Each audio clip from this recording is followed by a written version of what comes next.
In today's video, I'm going to teach you how to change Microsoft Planner date format.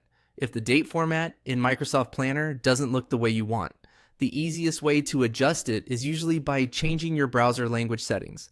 Planner often follows the regional and language preferences set in your browser, so by updating that setting, you can influence how dates appear across the app.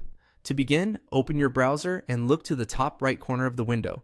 You'll see the three-line menu icon. Go ahead and click that to open the main browser menu. This is where you'll find the settings and preferences that control how your browser behaves, including language and region options.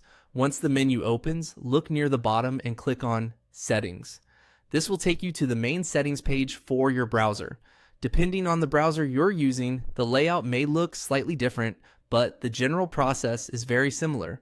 Take your time here and make sure you're in the correct settings area before moving on. Next, on the left-hand panel, find and select Language. This section lets you manage the languages your browser uses for display and formatting. In many cases, changing the preferred language can also affect how dates, times, and other regional formats are shown in websites and web apps like Microsoft Planner. After that, click Add Language. A list of available languages will appear.